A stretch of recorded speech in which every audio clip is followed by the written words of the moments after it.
We begin with a live look at the nation's highest court, where tens of thousands are gathering at this hour, reacting to today's Supreme Court decision overturning Roe v. Wade and the nationwide right to an abortion. Good evening. I'm Beth Farnsworth. And I'm CJ Ward. The High Court's ruling could affect the future of health for millions of Americans. The court sided with the state of Mississippi and moved to eliminate the constitutional right to abortion. Skylar Henry explains the decision and has reaction. Protesters erupted outside the Supreme Court after the justices ruled to overturn Roe v. Wade. I kept hoping for the best, but it's clear that these justices don't care about the majority of Americans and their voices. This is going to be like history. This is just the beginning of, the pro-life generation, being there for women, for the unborn. Writing for the majority, Justice Samuel Alito said the Constitution does not confer a right to abortion.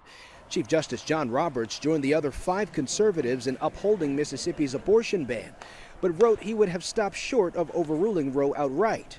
It's a sad day for the court and for the country. President Biden called the decision wrong and extreme. Now, with Roe gone, let's be very clear. The health and life of women in this nation are now at risk. The court's 3 liberals agreed, writing they dissented with sorrow for the many millions of American women who have today lost a fundamental constitutional protection. The court's ruling wasn't a surprise. It had been forecast several weeks ago following a leaked draft indicating which way the justices were leaning. The decision is expected to lead to abortion bans in roughly half the states. This decision is a victory for the pro-life movement and for the generations of Americans who never gave up hope. The ruling puts the court at odds with a majority of Americans. CBS News polling found 2/3 wanted the court to leave Roe v. Wade in place, as it has been for nearly half a century. Skylar Henry, CBS News, at the Supreme Court. And here's a live look outside the Santa Barbara County Courthouse, where abortion rights protesters are making their voices heard. You can see they have a pretty good crowd out there right now and may grow throughout the evening. Similar protests are being held in San Luis Obispo and Ventura. We'll hear from some folks who joined this protest tonight at 11 o'clock. And we have team coverage of the Supreme Court's decision and the reaction here at home. We begin with News Channel reporter Karen Cruz Orduña. She joins us live in San Luis Obispo with what abortion rights advocates there have to say about the news on Roe v. Wade. Beth and CJ, there is a big turnout. As you can see right behind me, I'm outside of the San Luis Obispo County Courthouse. And let me go ahead and step out of the frame and give you a closer look. Basically, these people are out here voicing their concerns about the overturn of Roe v. Wade. Some say they disagree with the decision, and San Luis Obispo County Democratic Party Chair Rita Casaverde says it is a devastating day and couldn't believe the Supreme Court went as far as they did. Casaverde says SCOTUS did this because of a religious agenda. I also spoke to the CEO of Planned Parenthood California Central Coast, Jenna Tosh. She says the Supreme Court turned its back on America and taken away the federal right to get an abortion.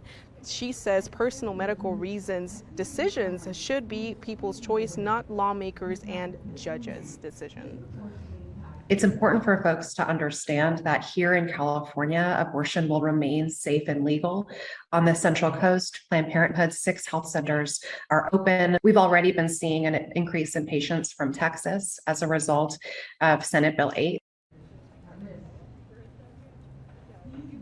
In California, health workers at Planned Parenthood are going to see an impact. They do expect an increase of people from out of state will come to get an abortion out here by 1,000%. And both Planned Parenthood and SLO County say they won't give up and will continue to fight back. For now, live in San Luis Obispo, I'm News Channel reporter Karen Cruz Orduña. Beth and CJ, back to you. All right, thank you for that reaction from that side of the issue. Thanks, Karen. And we continue our team coverage now with News Channel reporter Patricia Martellotti. And she joins us live from Santa Barbara with reaction from anti-abortion advocates. Patricia. The president of the Right to Life League is speaking out on today's decision. Her name is Teresa Brennan. She's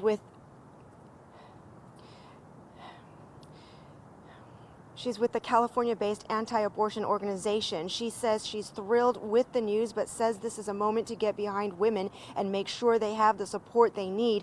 The Right to Life League was founded in California in 1967 and says it was the country's first organization dedicated to opposing abortion. Brennan says while today should be a day of celebration for anti-abortion advocates, she is fearful of retaliation against anti-abortion pregnancy crisis centers. I know that they have the my body, my choice, but for me, the baby also has a fundamental right. And I know that to some people that feels like then you're sort of stripping away the rights of the mother. I believe we really as a nation need to come together behind women and provide resources. We also reached out to the Archbishop of the Los Angeles Diocese, which oversees Catholic churches in Santa Barbara County. They released a statement in part saying, quote, "We pray that our elected officials will now enact laws and policies that promote and protect the most vulnerable among us." For now, live in Santa Barbara, I'm News Channel reporter Patricia Martellotti. Let's send it back to you. All right, and thank you again for bringing us that side of the issue as well, Patricia. Local Congressman Salute Carbajal issued this statement. This decision, which overturns a half-century of legal precedent, is a betrayal of our Constitution and a betrayal of millions of women who count on its protections to retain control of their own body and choices.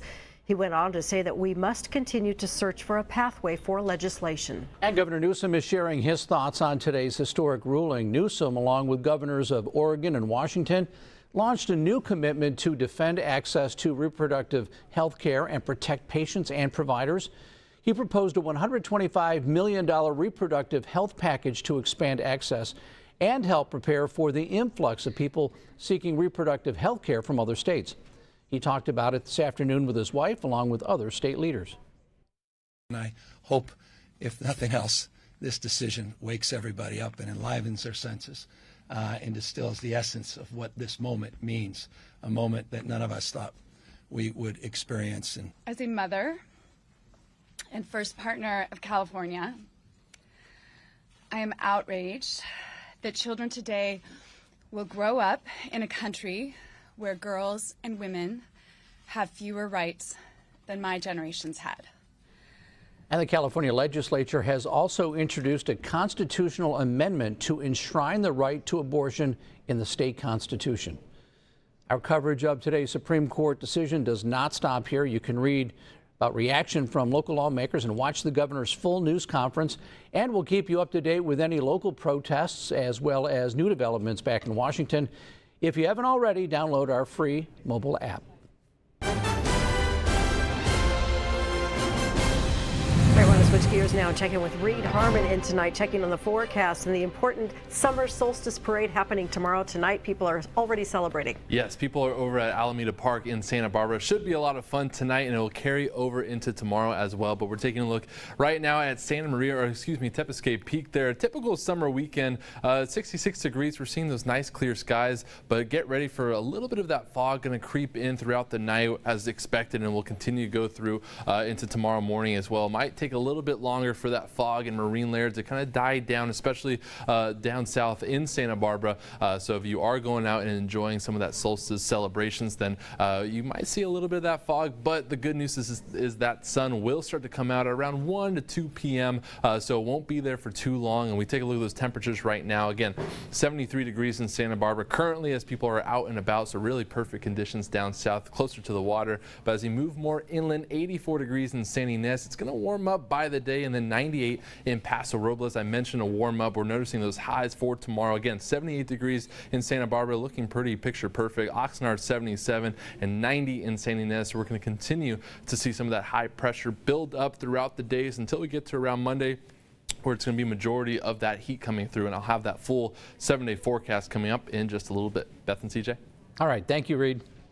If you like vintage trailers, classic cars, and trucks, the Vintage Trailer Show is the place to be tomorrow. Gates open up at 10 o'clock in the morning at the Oxnard Performing Arts Center.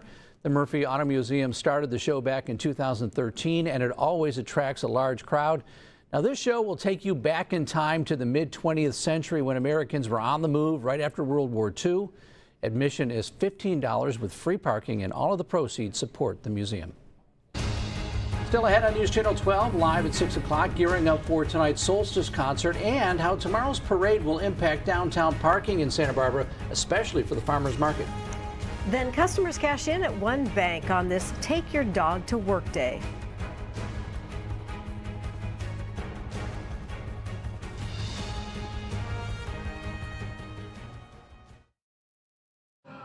Here's your mic check from Alameda Park. Live UB's on a 2-second delay.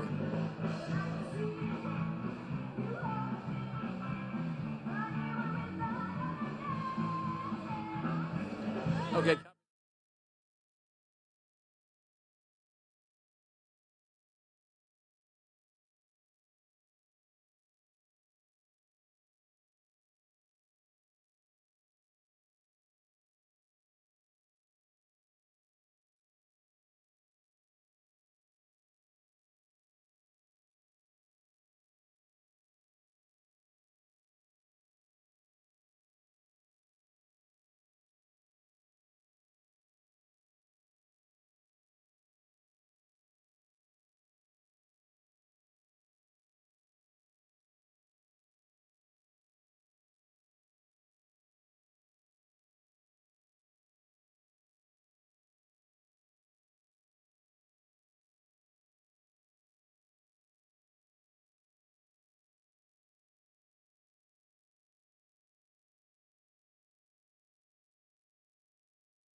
Let this year's solstice festivities begin, and they are kicking off tonight at Alameda Park in Santa Barbara.